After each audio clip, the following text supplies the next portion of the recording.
السلام علیکم ورحمۃ اللہ وبرکاتہ۔ محترم ناظرین اکرام، امید ہے بخیر ہوں گی، اللہ آپ کو خیر و عافیت سے رکھے۔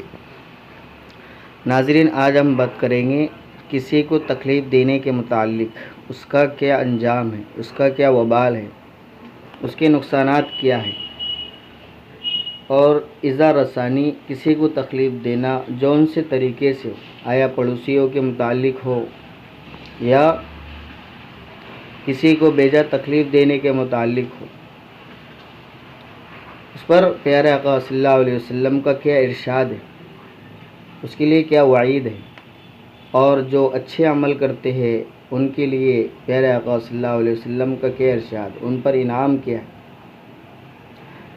حضرت ابو ہریرہ رضی اللہ عنہ سے روایت ہے، فرماتے ہیں رسول اللہ صلی اللہ علیہ وسلم سے پوچھا گیا، یا رسول اللہ، ایک عورت ہے جو رات کو تہجد پڑھتی ہے اور دن کو نفلی روزہ رکھتی ہے اور نیک اعمال کرتی ہے، صدقہ بھی دیتی ہے، لیکن اپنی زبان سے پڑوسیوں کو تکلیف پہنچاتی ہے، اس کے متعلق آپ کا کیا ارشاد ہے؟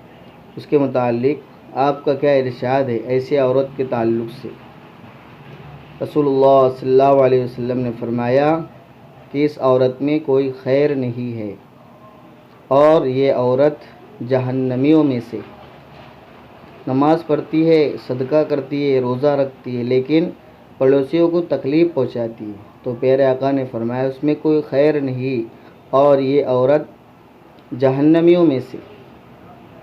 پھر رسول اللہ صلی اللہ علیہ وسلم سے پوچھا گیا کہ ایک عورت نماز پڑھتی ہے اور پنیر کے ٹکڑے صدقہ بھی کرتی ہے، البتہ کسی کو تکلیف نہیں پہنچاتی، کسی کو تکلیف نہیں دیتی، اس کے متعلق آپ کا کیا ارشاد ہے؟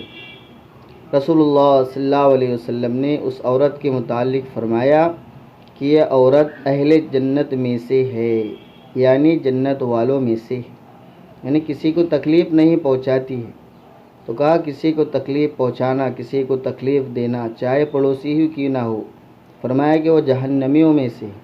لیکن اگر ہم کسی کو تکلیف نہیں دیتے، اللہ کے رسول نے فرمایا کہ وہ اہل جنت یعنی جنتیوں میں سے، جنت والوں میں سے۔